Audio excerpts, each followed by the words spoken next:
नमस्कार, स्वागत है आपका चैनल साइंस विद मनीता में। आज हम डिस्कस करने वाले हैं ऑक्सीडेशन एंड रिडक्शन रिएक्शन। यदि आपको वीडियो के कंटेंट पसंद आते हैं तो प्लीज लाइक कीजिए, सब्सक्राइब कीजिए, शेयर कीजिए। What is oxidation? ऑक्सीडेशन होता क्या है? तो देखिए, अगर कोई सब्सटेंस है उसमें ऑक्सीजन अगर ऐड होती है उसे हम कहेंगे ऑक्सीडेशन। यहाँ आप देख सकते हैं, यहाँ है मैग्नीशियम, और मैग्नीशियम जैसा कि एक्सपेरिमेंट हम पहले भी कर चुके हैं कि जब मैग्नीशियम की रिबन को बर्न करते हैं तो एनवायरनमेंट में क्या है, ऑक्सीजन। ये ऑक्सीजन कंबाइन हो जाती है मैग्नीशियम के साथ और हमें मिलता है मैग्नीशियम डाई ऑक्साइड। तो यहाँ पर क्या हुआ, ऑक्सीजन कनेक्ट हो गई, कंबाइन हो गई किससे, मैग्नीशियम के साथ। तो हम ये कह सकते हैं कि मैग्नीशियम का ऑक्सीडेशन हुआ और ऑक्सीडेशन होकर मैग्नीशियम का हमें क्या मिला, magnesium dioxide. The addition of oxygen to a substance is called oxidation.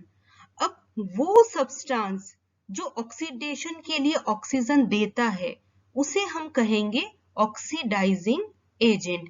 यहाँ आप देख रहे हैं कि देखिए ऑक्सीजन है, ऑक्सीजन का मॉलिक्यूल है ये, और इस ऑक्सीजन के मॉलिक्यूल से ही मैग्नीशियम को ऑक्सीजन मिला जिससे इसका ऑक्सीडेशन हुआ। तो यहाँ पर ये जो ऑक्सीजन है ये है ऑक्सीडाइजिंग एजेंट, क्योंकि इसने अपना ऑक्सीजन मैग्नीशियम को दिया ऑक्सीडेशन के लिए। So, the substance which gives oxygen for oxidation is called an oxidizing agent. अब हम देखेंगे कि अगर हाइड्रोजन रिमूव होता है या ऐड होता है तो उसका क्या इफेक्ट होता है ऑक्सीडेशन रिडक्शन रिएक्शन में। अब ऑक्सीडेशन में क्या होता है कि अगर हाइड्रोजन रिमूव हो रही है किसी सब्सटेंस से तो उसे हम कहेंगे ऑक्सीडेशन। यहाँ आप जैसा कि देख सकते हैं, यह है हाइड्रोजन सल्फाइड। हाइड्रोजन सल्फाइड के अंदर दो हाइड्रोजन है, एक सल्फर है, क्लोरीन ये गैस है। अब होता यह है कि हाइड्रोजन सल्फाइड जब क्लोरीन गैस से रिएक्ट करता है तो क्या होता है, ये क्लोरीन हाइड्रोजन को रिमूव कर देती है हाइड्रोजन सल्फाइड से।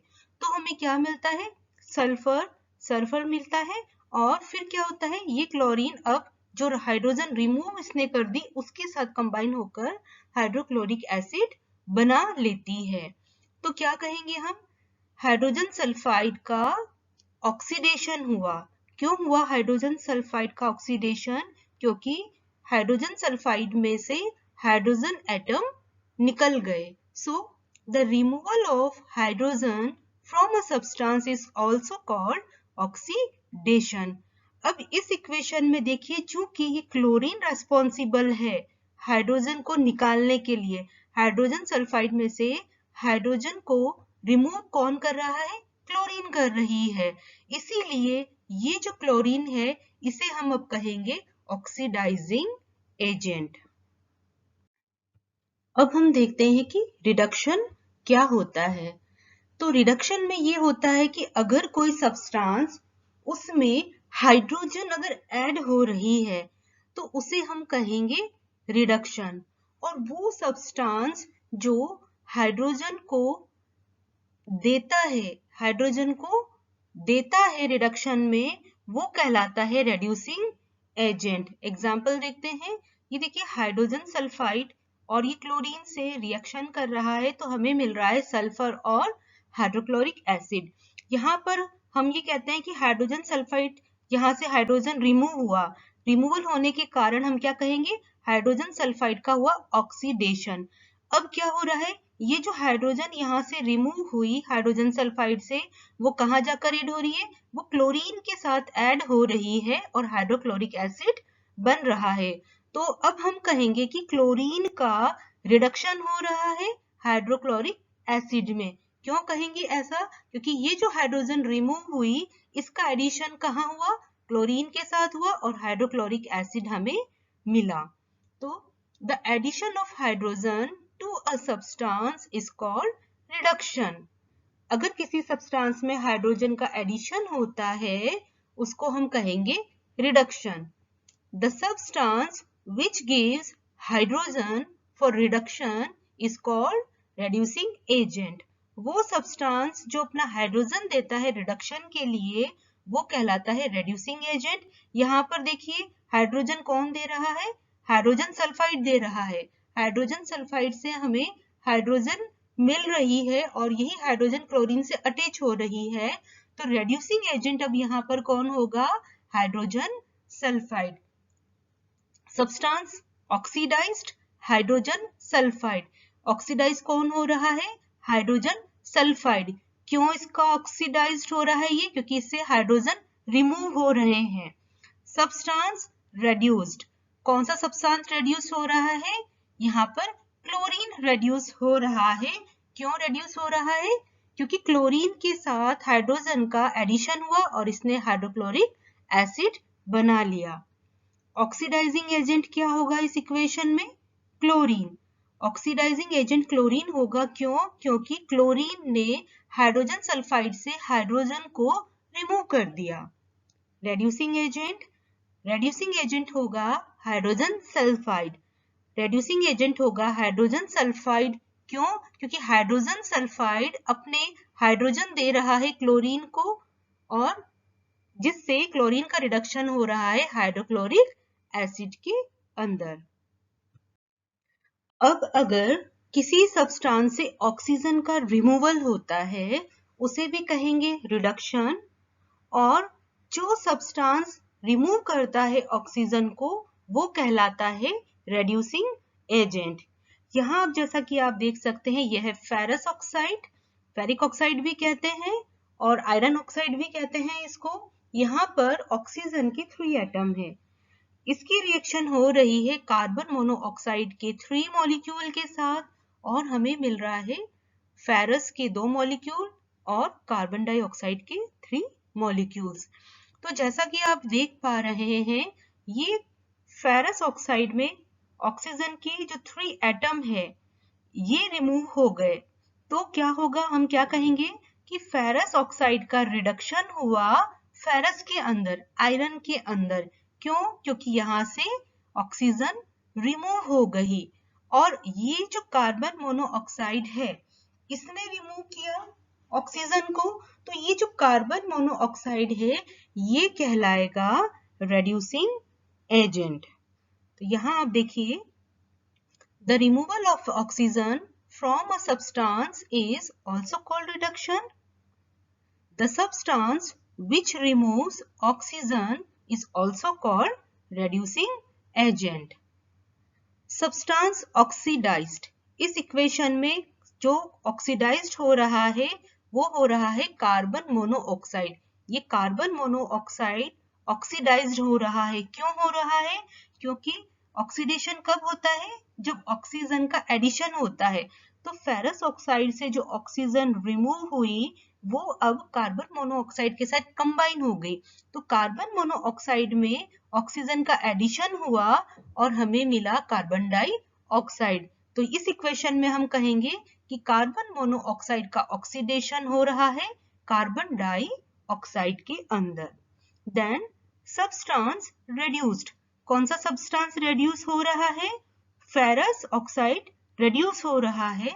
क्यों, क्योंकि फेरस ऑक्साइड से ऑक्सीजन का रिमूव हो रही है। ऑक्सीडाइजिंग एजेंट होगा फेरस ऑक्साइड। ऑक्सीडाइजिंग एजेंट कौन होगा, फेरस ऑक्साइड। रेड्यूसिंग एजेंट है कार्बन मोनोऑक्साइड। क्यों, क्योंकि कार्बन मोनोऑक्साइड ने क्या किया, फेरस ऑक्साइड से ऑक्सीजन को रिमूव कर दिया।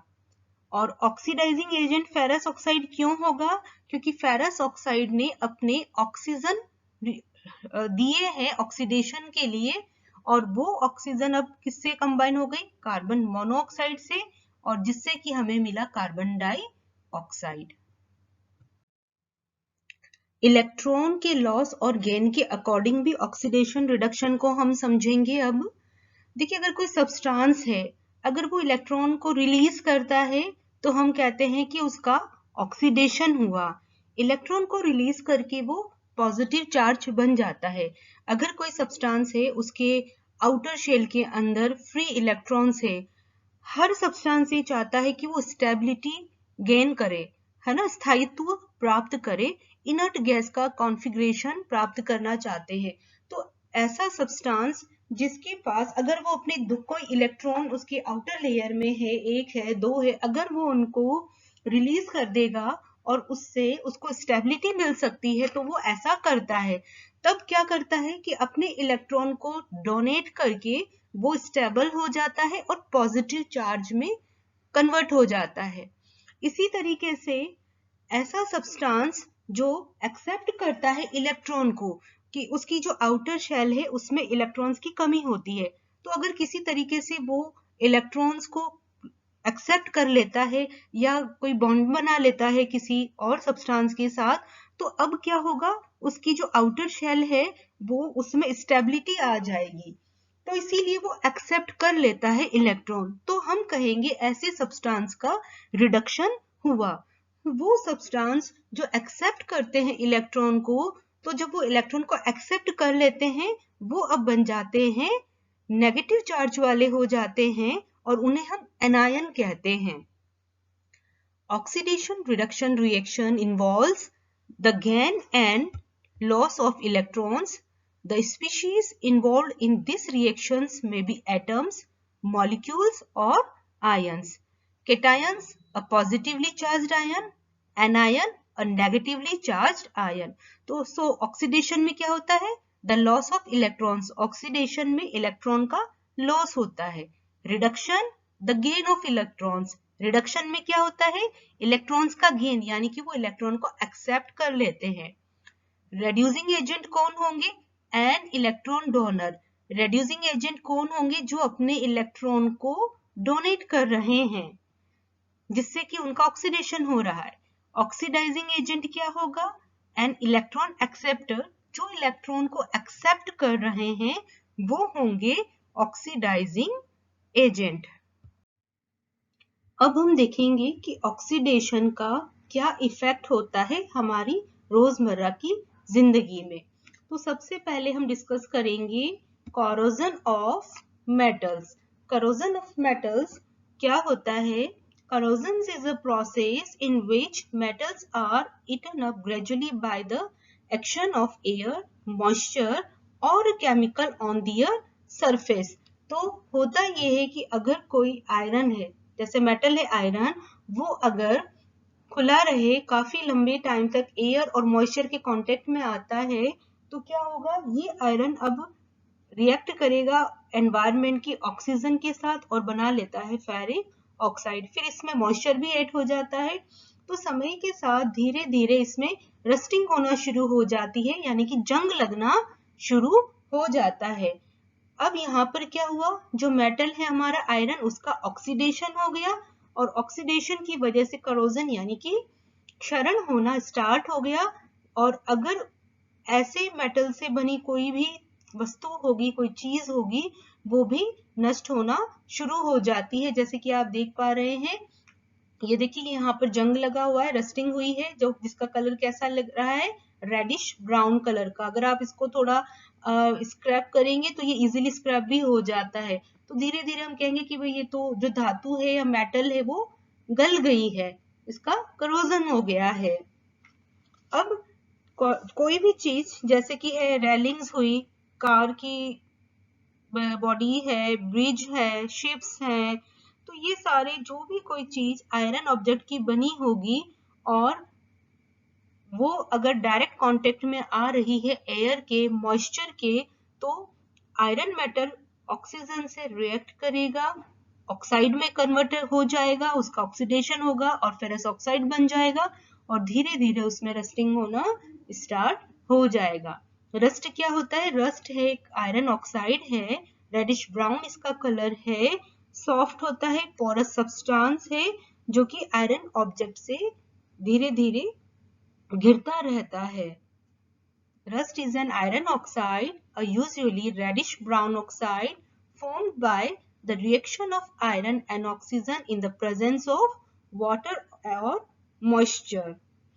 तो ये एक बहुत बड़ी प्रॉब्लम आती है मेटल के लिए। अगर और भी मेटल्स हैं जैसे कि एल्यूमिनियम है, तो उनका भी इसी तरीके से करोजन होता है, जो हम मेटल एंड नॉन मेटल में डिटेल में डिस्कस करेंगे।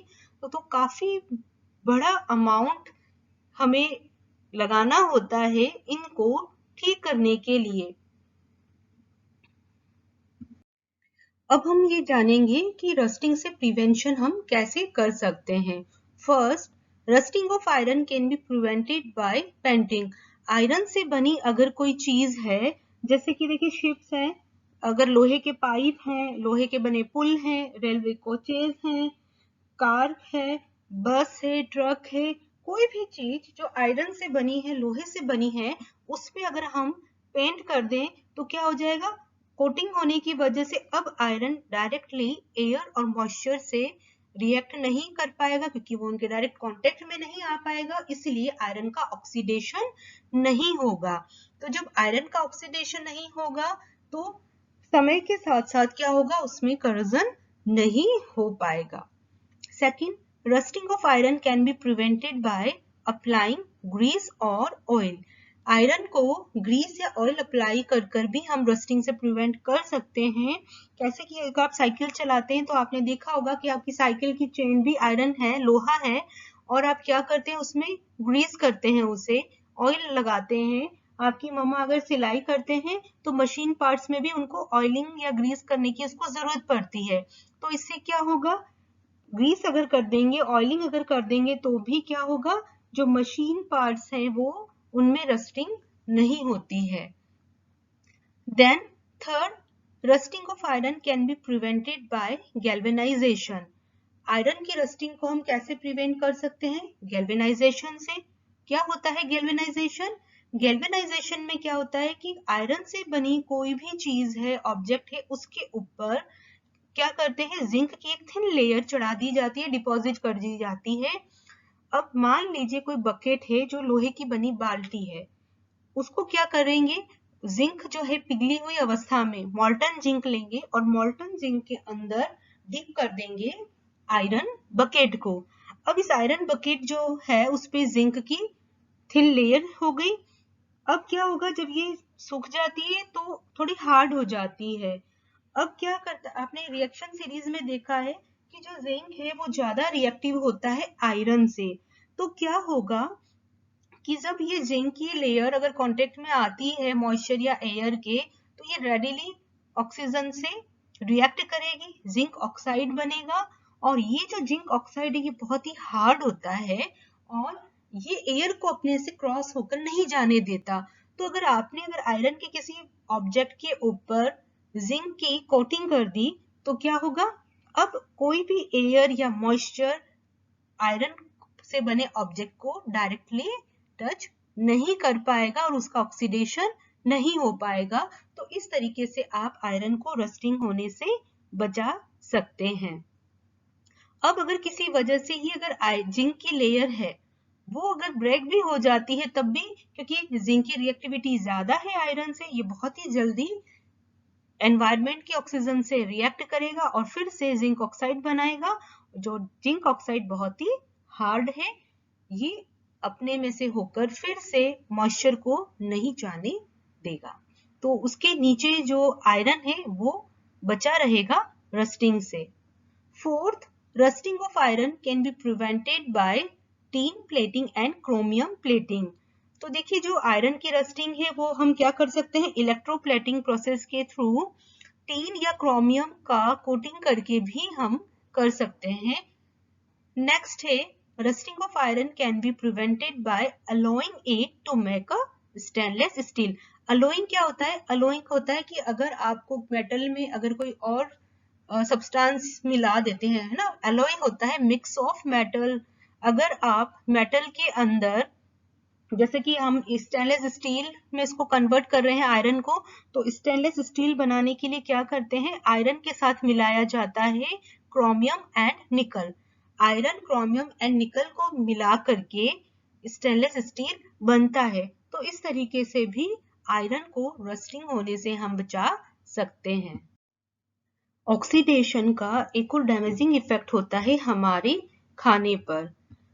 होता ये कि अगर कोई खाना फैट या ऑयल में बना हुआ है, फैट यानी जैसे कि घी, तो कोई भी खाना अगर फैट या ऑयल में बना है, अगर वो बहुत लंबे टाइम तक रहे तो क्या होगा, धीरे धीरे वो खराब होना शुरू होता है, उसमें से स्मेल आनी शुरू हो सकती है, उसका टेस्ट चेंज हो सकता है और वो हमारे अब खाने लायक नहीं रहता। तो इसे ही कहते हैं rancidity, the condition produced by aerial oxidation of fats and oils in food marked by unpleasant smell and taste is called rancidity। तो rancidity होने का मतलब ये है कि आपका जो फैट और ऑयल से बना हुआ खाना है, फूड आइटम है, उसका ऑक्सीडेशन हुआ, वो एयर के कांटेक्ट में आया, मॉइस्चर के कांटेक्ट में आया और ऑक्सीडेशन होने के बाद क्या हुआ, उसमें अनप्लीजेंट स्मेल आ गई, क्योंकि फैट्स और ऑयल्स का जब ऑक्सीडेशन होता है तो ये एल्डिहाइड कीटोन में भी कन्वर्ट हो जाते हैं